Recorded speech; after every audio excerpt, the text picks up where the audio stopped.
भक्त की गर्दन यदि श्रद्धा से झुके तो ठीक, अगर जबरदस्ती से झुका दिया तो तुम झुकाने लायक नहीं रह जाओगे, भी ध्यान रखना। हरि आश्रय, सत्संग हरि आश्रय देता है, बहुत बड़ा बल हरि है, मान लो।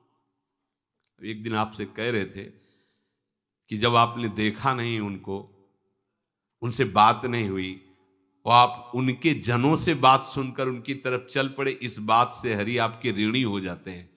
भगवान इसी बात से ऋणी हो जाते हैं। बस ये बात आप हृदय में बैठा लीजिए। जैसे लोग प्रश्न करते हैं ना कि हमने भगवान को देखा नहीं, भगवान को हम कैसे, किसी की बात तो मान लो ना।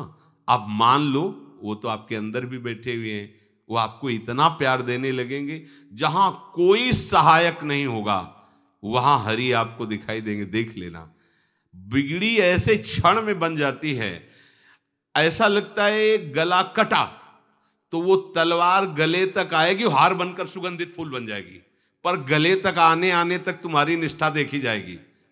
नहीं नहीं, बस मेरे हरि का यही विधान, वो आते आते हार बन जाएगी, वो तलवार तुम्हारा गला नहीं काट पाएगी, क्योंकि गले में हरि नाम चल रहा है। मान लो हमारी महालक्ष्मी चरण चापती रहती, क्या चाहिए तुम्हें, क्या चाहिए, आप सच्ची मानिए। क्या मतलब, कितनी मलिनता छा गई है। हम इसको मार देंगे तो 2 लाख रुपए मिल जाएंगे, ये कर देंगे तो, अरे भैया अगर तू हरि नाम जपेगा तो इसकी कीमत नहीं है, कीमत नहीं, अमूल्य वस्तु है। इसके ब्याज में तू कुबेर बन सकता है, मूल्य तो कभी खत्म होता ही नहीं है, ब्याज में तू ब्रह्मा बन सकता है। बनना तो चाहे, भक्तजन तो कहते हैं नहीं चाहिए मुझे ब्रह्मा का पद, परमेष्ठी पद, नहीं चाहिए सम्राट पद, नहीं चाहिए योग की सिद्धियां, मुझे प्रभु आपकी दास्ता चाहिए। ये बात, कितना महासुख होगा उस भक्त को जो इन बातों को कह रहा है, नहीं चाहिए मुझे मोक्ष सुख नहीं चाहिए। वो ऐसे थोड़ी कह रहा है, श्रद्धा से नहीं कह रहा, अनुभूति से कह रहा है, मुझे नहीं चाहिए ये सब, इनमें वो सुख नहीं है जो आपके चरणों के समीप रहने में सुख है। नहीं सत्संग भजन नहीं हरि को, श्रवण न राम कथा अनुरागी, सुत बीत दार भवन ममता निसि सोवत अति न कबहु मति जागी। अरे तेरी बुद्धि सो रही है, जगा दे। पुत्र में, रुपया में, स्त्री में, मकान में, इसमें सबकी ममता होती है, सबकी, जितने सृष्टि में पैदा हुए हैं। केवल सत्संगी की नहीं होती। जो असली सत्संगी है उसकी ममता प्रभु के चरणों में होती है, क्योंकि वो जानता है सब रूपों में प्रभु ही है, ये सब पसारा प्रभु का ही है, इसलिए ममता उसकी प्रभु के चरण। एक अहमता ममता ये जग में है दुख जाई, ये जब श्री जी की ओर लगे तो होत परम। जाग जा, बिना जागे दुख दूर नहीं हो सकता। जैसे स्वप्न में हम देख रहे हैं कि समुद्र में डूब रहे हैं, अब जागृत में आसपास सैकड़ों नाव लगा दें तो बच जाएगा क्या वो, क्योंकि वो तो सो रहा है और वो स्वप्न में देख रहा है। अब हम नाना प्रकार के तैराकों को बाहर तैनात रखें तो उसको कोई सुख मिलेगा क्या, क्योंकि वो स्वप्न में। उसको अगर सुखी करना है तो एक ही उपाय, जगा दे। जगा दो तो ना समुद्र रह गया ना डूबना रह गया। ऐसे ही संसार में मोह से ऐसे ग्रसित जीव हैं, भाई इतना ही सुखचार है, और उसी स्वप्न में वो दुख से निवृत्त होना चाहते हैं। अब हम बाहर से उनकी कामनाओं की पूर्ति करने वाली बात करें तो क्या वो सुखी हो जाएंगे क्या? इसीलिए कोई साधु जो भगवत मार्ग का पथिक है वो कभी सपोर्ट नहीं करेगा जाओ ऐसा, वो जाओ ऐसा ही है जैसे उस स्वप्न में समुद्र में डूब रहा है, बाहर से हम जल जहाज नाव तैराक सब लगा रहे हैं, लेकिन वो नहीं सुखी होगा, क्योंकि उसके सुख का कारण तब बनेगा जब स्वप्न हटे। स्वप्न तब हटेगा जब वो जागे। जो सपने सिर काटे कोई, बिन जागे दुख दूर न होई, तो उसको जगा दो। साधुजन क्या करते हैं? जगा देते हैं उसको। जागो, कहां मोह निशा सब सो अनिहारा, देखे स्वपन अनेक प्रकारा, यही जग जामिन जागे जोगी। योग भगवान से जो तुमने वियोग कर रखा है, तुम जगो। जे ही जगोगे तो जे ही जाने जग जाए हेराई, जागे जथा स्वपन भ्रम जाई। कोई नहीं यहां। एक कल श्लोक, मत्तः परतरम नान्यत किंचित अस्ति धनंजय, मेरे सिवा कोई नहीं। ये कब पता चलेगा? जागने पर। तो हमें ये बहुत कुछ दिखाई दे रहा है, स्वप्न है। उमा कहूं मैं अनुभव अपना, सत हरि भजन जगत सब सपना। तो बोले तुलसीदास हरि नाम सुधा तजी, सठ हठ पियत विषय विष मांगी। अगर कहीं संतों के पास भी गए तो क्या मांग रहे हैं? हठ करके विषय विष मांग रहे हैं। वो आत्मदेव नाम के एक ब्राह्मण थे, सब कुछ समृद्धि थी, संतान थी नहीं, बड़े दुखी गृहस्थी में। हमारा कुल चलाने वाला होना चाहिए। बड़ा भ्रम बैठा हुआ है, हमारा कुल चलाने वाला नहीं, तो सब बेकार, जीवन ही बेकार हो गया। बिना गुरु के यदि शास्त्र पढ़ोगे ना तो भ्रमित हो जाओगे। स्पष्ट लिखा, पुत नाम के नरक की उसको प्राप्ति होती जिसके संतान नहीं होती। अब तो गृहस्थ में बेचारा पड़े परेशान। उन्होंने सोचा इससे अच्छा है आत्महत्या कर लें। बहुत संतों के पास जाकर के यज्ञ करके सब अपनी कामनाओं की पूर्ति चाहते, दान पुण्य दे करके। उसने भी जितना उपाय हुआ किया, नहीं हुई संतान। मरने के लिए वो जंगल में, उधर से एक सन्यासी जी आ रहे थे। देखा साधु तो ब्राह्मण तो थे, उठे प्रणाम किया। देखा उनको उदास क्यों हो? उनका महाराज उदास ही नहीं, मैं तो आत्महत्या करने आया हूं यहाँ जंगल में। अरे ये तो महापाप है, आत्महत्या तो बड़ी दुर्गति का कारण है। बोले महाराज अगर आप बचाना चाहते हो तो आप कृपा करो। क्या क्या चाहते हो? बोले हमारे पास सब कुछ है, बेटा नहीं दोगे तो हमारा जीवन बेकार। तो उन्होंने अंतर्दृष्टि से देखा और कहा 7 जन्म तक तेरे पुत्र नहीं भाग्य में तेरे लिखा है। तो उसने कहा फिर तो अभी मरते, आत्महत्या करते। हम 7 जन्म की बात, हम 7 दिन नहीं जिएंगे, हमें पुत्र चाहिए। संत का दयालु। देखो जिनके पास तपस्या और भजन का धन होता है, जब भगवान अधीन है तो कुछ भी कर सकते हो, कुछ भी कर सकते हैं। प्रारब्ध मिटाना कोई बड़ी बात नहीं। प्रारब्ध जानते, कोई देवता थोड़ी है, तुम्हारा पीछे का किया हुआ कर्म है। और इधर जोर का भजन है, भजन के प्रभाव से कर्म को नष्ट करने में देर थोड़ी लगती है। ये तो अच्छे शुभ कर्म करो तो तुम्हारा प्रारब्ध बदल जाएगा। भजन का प्रयोग प्रारब्ध बदलने के लिए थोड़ी है। पर वो ऐसा हट किए तो उनका देखो, हट करने से लाभ नहीं मिलता है। उनका हमें उपदेश नहीं, हमें पुत्र चाहिए। अगर आप भगवत प्रेरित होकर यहां आए हो तो आप हमें। तो उन्होंने तपस्या के बल से फल की रचना की और कहा जाओ अपनी पत्नी को ये फल पवा दो और इससे निश्चित पुत्र होगा। बहुत प्रसन्न, अब कामना पूर्ण थी। तो देख लो प्रभाव, देखो कामना का। प्रसन्न हुए आए।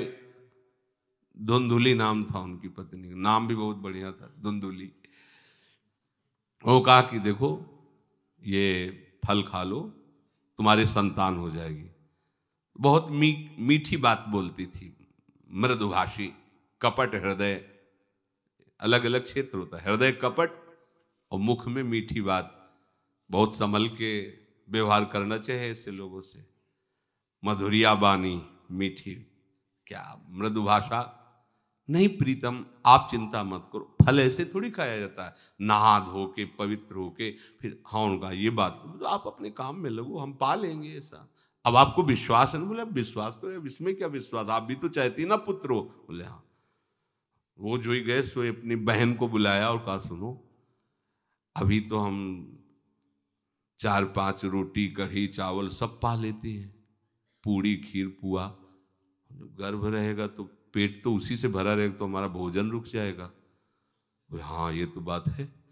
जब पेट बढ़ेगा, अगर घर में आग लग गई तो फिर हम भाग नहीं पाएंगे, तो हम जल जाएंगे। ये निगेटिव सोच वाले लेते। और पंडित जी तो इसी बात में लगे हैं कि गर्भ रह जाए तो क्या करें, तुम्हारा हम खाएंगे तो है नहीं पक्की बात, पर करें तो क्या करें। पंडित जी को कैसे समझो? उनका देखो एक बात है, हमारे गर्भ है, हमारे कई लड़के हो चुके हो, गरीबी है ही है हमारे यहाँ। तुम कुछ पैसा दे देना और ये नाटक करना कि मैं गर्भवती हूं, बच्चा समय होने पर हम पहुंचा देंगे, हम घोषित कर देंगे हमारा बच्चा मर गया। तो पंडित जी को तुम नाटक में बताते रहना कि गर्भ है, बच्चा हो जाए। पंडित जी कह देना बच्चा हो गया है, तो बोले दूध पिलाने की समस्या आएगी। तो बोले ये तुम कह देना कि पहला पहला बच्चा है, हमारे वक्षा स्थल में दूध नहीं, हमारी बहन का था तो मर गया बच्चा, तो उनको बुला लेती तो बात बन जाएगी, बढ़िया बात हो गई। परीक्षा के लिए फल गाय को खवा दो, गाय को खवाया। ठीक समय पर गोकर्ण जी प्रकट हुए, दिव्य तेजोमय बालक, कान केवल वो गाय के, बड़े ही विद्वान और भगवत भक्त संत के द्वारा। कहा था 7 जन्म तुम्हारे भाग्य में, बच्चा नहीं तो नहीं है, देखा गाय के हो गोकर्ण जी प्रकट हुए। उधर उनके जो बच्चा पैदा हुआ वैसे ही नाटक के द्वारा पहुंचा दिया गया, वैसे ही पूरा जैसा पहले पक्का हुआ। अब उसने कहा कि हमारे तो स्तनों में दूध नहीं, हम अपनी बहन को बुला लें, उनका बच्चा मर गया। हाँ हाँ, हमारा बच्चा स्वस्थ होना, आप बुला लो, उसको हम धन भी देंगे, वो हमारे बच्चे की सेवा कर। अपने नाम से जोड़ करके उसका नाम रखा धुंधकारी, धुंधुली और धुंधकारी, अज्ञान का साक्षात स्वरूप। और जैसे ही वो अवस्था बढ़ती गई तो उसके पापाचरण बढ़ना शुरू हुए। बच्चों के साथ खेलता, खेलते हुए बच्चों को उठा लेता और कुएं में डाल देता, मतलब घोर अत्याचार। गोकर्ण जी हर समय भजन साधन शास्त्र स्वाध्याय। जब और बड़ा हुआ तो माता जी को अपने डंडों से रोज पूजन करता, पिताजी को गाली लात थप्पड़। पिताजी तो रो पड़े। गोकर्ण जी से कहा कि बेटा हमारी गाय से प्रकट हुए पर भरोसा आप ही का है, बचा सकते हो। तो बोले पिताजी जाओ यहाँ से, भाग जाओ यहाँ से, एकांत जंगल में जाकर भगवान श्री हरि का भजन करो। उन्होंने 2 श्लोकों में उपदेश किया। दूसरा श्लोक ये, धर्मम भजस्व सततम त्यज लोक धर्मान सेवन सदा साधु पुरुषं जहि काम तृष्णाम अन्यस्य गुण दोष चिंतन मास मुक्त्वा सेवा कथा रस मोहो नितराम पिबत्वम। हे पिताजी, अब तुम लोक धर्म का त्याग करके भागवत धर्म को स्वीकार करो, एकांत में जाकर साधु महापुरुषों के संग से उनके उपदिष्ट उपदेश के अनुसार आचरण करो, प्रभु की लीला कथा सुनो, ना कोई कामना ना कोई तृष्णा, किसी के गुण दोष का वर्णन मत करना और सदैव भगवत सेवा भावना में रहना, इसी जन्म में तुम्हें भगवत प्राप्त। वो तो उधर गए, इतनी पिटाई की उसने माँ की, माँ कुएं में गिरकर आत्महत्या कर ली। फिर तो मनमानी आचरण, कुछ वैश्याओं को रखा और चोरी करके लाया। वैश्याओं ने सोचा किसी दिन पकड़ा जाएगा ये और हम, तो उसके हाथ पैर बांध दिए, चारपाई में ला के मुख में अंगार डाल, वो मरा भयानक प्रेत। कामना ने क्या किया, सर्वनाश। किसी को हरि विमुख होकर कभी सुख मिल सकता है?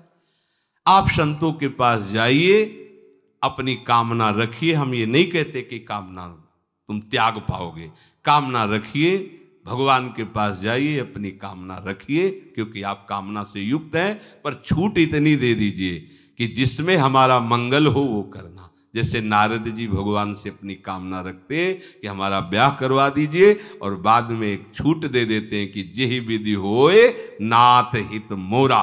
तो हरि को अच्छा लगेगा, गुरुजनों को अच्छा लगेगा कि इस कामना से इसका कोई जीवन बाधित नहीं होगा, वो पूर्ण भी कर देंगे। और अगर लगा कि इसका पतन हो जाएगा तो आप रोते रो तो भी कामना की पूर्ति नहीं करेंगे। उत्तम बात तो ये है कि कामना हरि की प्राप्ति की करो, वो सर्व सुख स्वरूप हैं। किसी का अन्य आश्रय अन्य बल ना लेते हुए अपने श्यामा श्याम के चरणों का आश्रय लेकर निरंतर भजन करो, तो ये अनुभव हो जाएगा कि सुख किसे कहते हैं। अभी तुम्हें परिचय ही नहीं मिला, सुख किसे कहते हैं। सुख सच्चिदानंद है, सुख एक रस है, सुख अविनाशी है। वो सुख सदैव बढ़ता रहता है, घटता कभी नहीं। एक रस होते हुए भी प्रतिक्षण वर्धमानम है, कभी कभी अंत नहीं होता इस सुख का। ऐसे अनंत सुख के लिए हमें मनुष्य जन्म मिला है। प्यारे, इसे मत खोइए। हर समय राधा राधा राधा राधा राधा, और किसी को दुख मत दीजिए। कोई गंदा नशा मत कीजिए, कोई गंदे आचरण मत कीजिए, गंदा भोजन मत कीजिए जिससे अन्य जीवों को कष्ट हो। ऐसा कोई भोजन स्वीकार मत करो। इसी जन्म में आप देख लेना, इसी जन्म में आपको वो वस्तु मिल जाएगी, निहाल हो जाओ। हम किसी पक्षपात की बात नहीं करते। अगर इस छाती को बचपन से अभी तक ऐसा, तो हम कह देते कि भाई आगे कुछ भी हो, कोई भी हमारी गलती हो, हम ये मान सकते हैं, पर हमें ये पता चला कि बचपन से आज तक जलता ही रहा, कभी शांति नहीं मिली, भागता ही रहा पर कभी विश्राम नहीं मिला। पर हम ये आपको कह रहे हैं कि जैसा प्यार प्रभु वैसा अन्यत्र कहीं कभी कहीं नहीं मिला। और प्रभु के प्यार का मूर्तिमान स्वरूप हमारी प्यारी जू निहाल कर दिया प्रभु ने, प्यारी जू के चरणों का आश्रय और उनका परिचय देकर। पूछो बस, यहां वाणी मौन हो जाती है, प्यारी जू तो प्यारी जू। और हम ही नहीं, आप सब महाभाग्यशाली है। वृंदावन आए, राधा किशोरी जू के घर में आए और उनकी चर्चा सुन रहे, उनके सिद्धांत सुन रहे। कहीं ना कहीं आपके अंदर उनकी तरफ बढ़ने की इच्छा भी है, ये बहुत बड़ी बात है। बस इस इच्छा को, इस आशा को इतना बढ़ा लो कि कोई इच्छा न रह जाए, कोई आशा न रह जाए। हर समय निरंतर नाम जप करते रहो। तुलसीदास हरिनाम सुधा तज, भगवान नाम तज कर विष मांगते हो। सूकर श्वान श्रृगाल सरिस जन, जनमत जगत जननी दुख लागी। ए काहे को ऐसी गालियां सुनोगे, ये गालियां है। ये सुअर कुत्ता की तरह जीवन व्यतीत करते हो। धिक्कार तुम्हारी मां को जो तुम्हारे जैसा पुत्र जन्मा। अपनी इंद्री की पुष्टता के लिए दूसरों को मार देते हो, चाहे रसेंद्री चाहे जनेंद्री। इंद्रियों की पुष्टता के लिए जानवर जैसा बर्ताव करते हो। कैसा तुम्हारा जीवन है। केवल एक क्षण के सुख के लिए दूसरे को जला दिया, काट दिया, मार दिया। चाहे रसेंद्री का सुख चाहे जनेंद्री का सुख, एक क्षण के सुख के लिए उसका गला काट दिया, उसको रांध के खा रहे हो, उसके साथ भोग किया, उसको काट के फेंक रहे हो, उसको जला रहे हो। क्या तुमसे तो अच्छा सुअर कुत्ता है कि वो अपनी योनि के अनुसार बर्ताव कर रहा है। तुम मनुष्य योनि होकर ऐसे गंदे काम करते हो। सुधर जाओ। कैसी मलिनता छा गई है, कैसी मलिनता। अगर उनको शब्दों से बोलें तो बहुत बुरा लगेगा। इस शरीर में क्या है। अगर यहां से चमड़ी हटा दी जाए तो यहां मलाशय है, मल भरा हुआ है, मूत्राशय है, उनके द्वार हैं। संसार का सबसे बड़ा सुख यही माना जाता है, ये मल मूत्र का भांड शरीर चिकना रहे, स्वस्थ रहे और इसी को भोगने को मिले। बस यही तुम्हारी पूर्णता है। ऐ सुखरास स्वरूप भगवद अंश, तू इस प्रकृति के रचे हुए खेल में कभी तृप्त नहीं हो सकता। विचार करके देखिए, आपका मन कहां आपको फंसा रहा है। मल है तो मल द्वार है, मूत्राश्रय है तो मूत्र द्वार है। शरीर में कौन सी खास बात है। पूरा जीवन इस शरीर का केवल नाना प्रकार से भोग करना। रसेंद्री अपनी तरफ, घ्राणेंद्री, नेत्रेंद्री परेशान है। इसमें खास बात कौन सी है जिसमें तुम्हें तृप्ति लग रही है। कौन सी खास बात। अगर तुम मलमूत्र के द्वारों में खेल रहे हो तो मलमूत्र के कीड़े से बढ़कर तुम्हारी योग्यता नहीं। समझिए, आप समझिए, वो भी जीव है, भगवदंश, जो मलमूत्र का कीड़ा बना हुआ नालियों में डोल रहा है। तुम भी तो उसी नाली में तो डोल रहे हो। यदि भगवदंश होकर भगवान नाम जप नहीं कर रहे हो, अपने स्वरूप को नहीं समझ रहे हो, चिदानंद सुख की तरफ आकर्षित नहीं हो रहे हो, तो गोस्वामी जी कह रहे वे अभागी हैं। हम लोग अपने को बड़ा भाग्यवान कब मानते हैं, जब विषय भोगों की बाहुल्यता हो जाए। देखो कैसी बुद्धि भ्रमित हो गई है। अभाग्य को हम भाग्य मान रहे हैं। बड़ा आश्चर्य होता है। कैसा आश्चर्य। अगर उनको बोलना अच्छा नहीं लगता, पर यह है कि समझ जाओ तो भाई समझ जाओ। जिन अंगों को छूने के बाद कई बार पवित्र करने के लिए रज आदि लगा करके, उन्हीं अंगों पे तो आसक्ति है तुम्हारी। उन्हीं अंगों को तो तुम सर्वस्व सुख समुद्र मान रहे हो। क्या है। बहुत बार जन्मे हो, मरे हो, भोगे हो प्यारे। ये एक बार प्यार कर लो हमारे प्रभु से, एक बार कर लो। ये भ्रम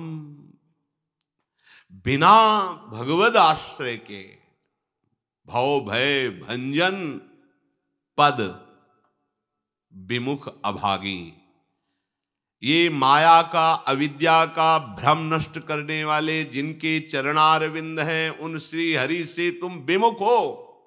अरे अभागी, तुम नरक तुल्य भोगों को भोग रहे हो।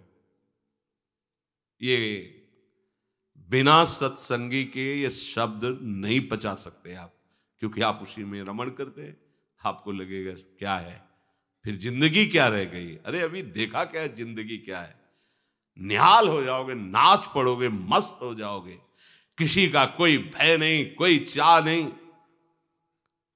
सौंदर्य समुद्र, प्रेम समुद्र, ज्ञान समुद्र जब प्रीतम गले लगाएंगे निहाल हो जाओगे। पर चाह तो है मलमूत्र के शरीर को गले लगाने की, चाह है इसी को ये स्वस्थ रहे, खूब विषयों को भोगूं। कैसी दुर्बुद्धि छा गई है और बढ़ती चली जा रही है दुर्बुद्धि। ये ऐसी तृष्णा बढ़ती चली जा रही है, पूछो मत। सावधान हो जाओ प्यारे, बहुत कम समय है, तुम्हारा शरीर छीन लिया जाएगा, जबरदस्ती छीन लिया जाएगा, ना चाहते हुए तुम्हारे शरीर का नाश हो जाएगा। मान लीजिए एक चंद समय है, कुछ समय है, जिसे तुम 80 साल 100 साल समय ऐसे गए। ब्रह्मा जी के लोक में एक कमल की पंखुड़ी ऐसे छेदी जाए तो मृत्यु लोक का 1 वर्ष हो जाता है। कितना तुम्हारे पास समय। हमारी रात सोने में चली जाती है, दिन नाना प्रकार के भोगों के संग्रह के लिए, कमाई के लिए, भोगों के भोगने के चिंतन में चलिए। हमारा सच्चा जो मार्ग है, जो सत्य मार्ग है, जहां सुख मिलना है, हमारे पास समय नहीं उसके लिए। किसी से बात, हमारे पास समय नहीं है। वाह, समय का बढ़िया सदुपयोग कर रहे हो, परिणाम तुम्हें समझ में आएगा। गोस्वामी जी कह रहे हैं कि निश्वासर रुचि पाप असुचि मन, ये मन अपवित्र हो चुका है भोगों का चिंतन करने से। रात दिन पाप हो रहे हैं, समझ में नहीं आता कि हम पाप कर रहे हैं। एक सेकंड में हमारे मन की वृत्ति दूसरे के दुख को दुख नहीं समझती, उसे दुख देकर सुख भोगने के लिए आज्ञा दे देती है, करो। बस जितनी सुंदरता संसार में उसके सबके मैं भोगता बन जाऊं। मलिन मन, यहां कुछ सुंदर है क्या? अगर एक दिन 10-20 बार सोच हो जाए, ऐसी दवा खवा दो, फिर उसी के देखो चेहरे की कांति कैसी हो जाएगी। अगर 2-3 दिन हालत चलती रही, देखने लायक नहीं रह जाएगा चेहरा। इसको तुम कुछ खास समझते हो? पानी का बुलबुला फूटने में देर नहीं लगती, पर तुम कमा क्या रहे हो? एक कर्म भूमि है, तुम यहां आए हो अच्छे कर्म करने के लिए, प्रभु की प्राप्ति के लिए, महासुख प्राप्ति के लिए। पर कह रहे निश्वासर रुचि पाप, रुचि पूर्वक पाप कर रहे हैं। छल पूर्वक आपने किसी का धन अपहरण कर लिया, किसी की हिंसा कर दी, व्यभिचार कर लिया। आप अपने मित्रों में बैठकर अहंकार पूर्वक बात करते, तुम्हें पता है मैंने इतने रुपए उड़ा दिए, उसको पता भी नहीं चलने दिया। पता है तुमने आज हमने उसके साथ एक गलत किया, कोई कुछ नहीं कर सकता। इतने वीर नहीं हो। वही कर्म तुम्हारा जब फलीभूत होगा, तुम्हें ब्रह्मा भी नहीं बचा पाएंगे, त्राहिमाम बोलने का अवसर भी नहीं रहेगा। देख लेना, देखने लायक नहीं रह जाओगे। सावधान हो जाओ। देखो ये सत्संग है तुम्हें सत्य वस्तु की अनुभूति कराने के लिए। तुम जहां असत में राग किए हो तो चुभेगा, तुम्हें जलन पैदा होगा। हम चाहते हैं कि तुम्हारे हृदय में ये बात लगे और तुम्हारी शूरवीरता जागृत हो, जो भगवद अंश की है, और तुम असत का त्याग करके भगवत मार्ग के पथिक बनो।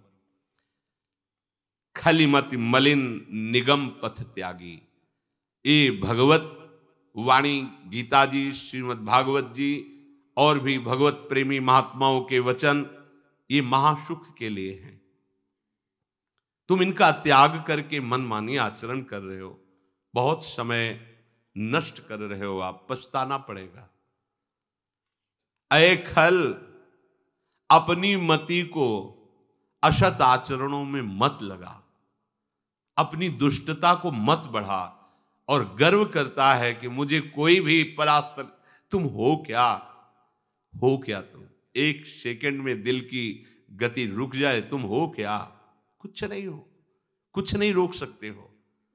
सावधान हो जाओ। राधा राधा राधा, सावधान होकर चलोगे, महासुख स्वरूप तुम हो, तुम्हें किसी और सुख की जरूरत नहीं है। हमारी दुर्दशा ऐसी क्यों है? नहीं सत्संग, सत्संग केवल भगवत प्राप्ति के लिए होता है। बड़े भाग पाई सत्संगा, बिनय प्रयास होए भव भंगा। ये मनोरंजन नहीं है, इसीलिए सत्संग मिलना दुर्लभ होता है। अगर भगवद वार्ता किसी को प्रसन्न करने के लिए, उनके मन को घसीट करके अपनी वासनाओं की पूर्ति के लिए किया जाता, उसे सत्संग नहीं कहते। हम ऐसा बोले कि सामने वाला प्रभावित हो और अपनी जेब से पैसा निकाल के हमारे पास रख के हमारे ऊपर श्रद्धा करे, हमारा प्रणाम करे, हमारी यश कीर्ति हो, ये सत्संग नहीं है। हमारी बात मानकर सच्चिदानंद प्रभु में इसका मन लग जाए, संसार के भोगों से इसका मन हट करके अपने स्वरूप में स्थित हो, प्रभु में लगे, उसे सत्संग कहते हैं। भक्ति स्वतंत्र सकल सुख खानी, और बिनु सत्संग न पावई प्राणी। सत्संग का क्या फल है? हरि से प्रेम हो जाना, संसार का राग नष्ट हो जाना। सत्संग का सीधा फल है प्रभु से प्रेम होना। अगर प्रभु से प्रेम नहीं हो रहा, आपको अपने दोस्त सत्संग में बैठने पर जला नहीं रहे, तो सत्संग नहीं हो रहा, मनोरंजन हो रहा है। जहां सभा में बैठने से आपके आग लग जाए, इतना गलत मैंने किया, इतना मैं गलत हूं, कब मैं इससे हो, जान जाओ कि सत्संग हो रहा है। जहां श्रवण से आपका हृदय दाह युक्त होने लगे, धिक्कार हमारे जीवन को, मैंने ऐसा किया, धिक्कार हमारे जीवन को, मैं कैसा जी रहा हूं, कब ऐसा अवसर आएगा जैसा बताया जा रहा है मैं ऐसा चलूं, मतलब सत्संग हो रहा है। नहीं सत्संग, और इसका फल हरि भजन। तो बोले भजन नहीं हरि को। आप इतना दान करें आपको इतने गुना मिलेगा, आप ऐसा करें ऐसा हो जाएगा, 100 में 10 रुपए दान करें 90 आपके पवित्र हो जाए। सत्संग नहीं, ये सत्संग नहीं। 100 में 90 अपने मानिए और 10 हमें दे दीजिए, इसे सत्संग नहीं कहते। 100 के 100 का अभिमान त्याग कर प्रभु के चरणों, वो 100 है, 100 को स्वीकार मत करो तो जीवित रहोगे, 100 को स्वीकार कर लिया तो 100 हो जाओगे। 100 का मतलब समझते हो? जिन हरि भगत हृदय नहीं आनी, जीवित सब समान ते प्राणी। जीवित सब जिंदा मुर्दे के समान, ते नर नरक रूप जीवत जग। किसी भी वस्तु का अहम और ममत्व न रह जाए, और प्रभु में, यह सत्संग का स्वरूप। सत्संग का स्वरूप तुम्हारे मन को खुशी नहीं, तुम्हारे मन को मार देगा। सत्संग का स्वरूप तुम्हारे मन को मार करके सच्चिदानंद प्रभु में लगा देगा। महाभागवतों के वचन, भगवान की वाणी तुम्हें भगवत स्वरूप में स्थित करेगी, प्रपंच का बढ़ावा नहीं। इससे प्रपंच का बढ़ावा होता है। गंदी नाली से हाथ धोगे तो तुम्हारे हाथ पवित्र हो जाएंगे, ये गंदी नाली। अधर्म का आचरण करके तुम सोचो उसमें दान कर दें, कभी पवित्र नहीं होने वाले। भ्रम मत करना, दान शब्द वहां लगता है जो धर्म पूर्वक कमाया हुआ है। 4 रोटी कमाई, 1 रोटी किसी भूखों को दे दो, ये मंगल होगा। पापाचरण करके, हिंसा करके, व्यभिचार करके, छल कपट करके कमाओ और उसके बाद सोचो दान लगेगा ही नहीं। और जो स्वीकार करता है, धर्म का सहायक होता है, वो दोनों को दंड मिलेगा, दोनों को दंड मिलेगा। बहुत सावधान। सत्संग हमारे नाना प्रकार की वासनाओं का नाश करता है, वासनाओं को बढ़ावा नहीं देता। आप ऐसा करो, गृहस्थ हो, दान धर्म से युक्त हो जाओ। हां, देखो ना, हरिपाल जी ने चोरी करके भगवान को रिझा लिया। बेमतलब का शब्द। हरिपाल जी ने सर्वस्व समर्पित करके प्राणपन प्रभु की सेवा, साधु सेवा का भाव लेकर के फिर वहां खड़े होते थे कि इसका भी मंगल हो जाएगा जो भगवत भी, अगर रामकृष्ण बोल दिया तो बोले नहीं, अपने सुख के लिए नहीं, अपने सर्वस्व का न्यौछावर करके कोई ऐसा दिखाई दिया जो रामकृष्ण हरि से विमुख है, उसका अर्थ लेकर संत सेवा में लगा दिया। पहले अपना सर्वस्व नाश करो, समर्पित करो, फिर देखो तुम्हारे अंदर स्थिति क्या आती है, फिर उसके अनुसार चलो। देखे, बेईमानी को दान नहीं कहते, बेईमानी को धर्म नहीं कहते, ये भ्रम मत करना। कभी ऐसा दान भी मत करना, नहीं तो दुर्गति से बच नहीं सकते कि हमने अमुक रुपए कमाए पापाचरण से, चलो संतों का भंडारा कर देते। सैकड़ों संतों की बुद्धि भजन से बिलक करने का जो पाप होगा तुम भोग नहीं पाओगे। मत देना कभी संतों को, जो तुम्हारा पाप का कमाया हुआ धन हो, कभी मत देना संतों को। उन्होंने जीवन अर्पित किया प्रभु के लिए। अगर तुम्हें पवित्र होना है तो प्रणाम करो, उनकी बात मानो, इसी से तुम्हारा मंगल हो जाएगा। और धर्म से यदि कमाया है, 4 रोटी है, 1 दे दो, मंगल हो जाएगा।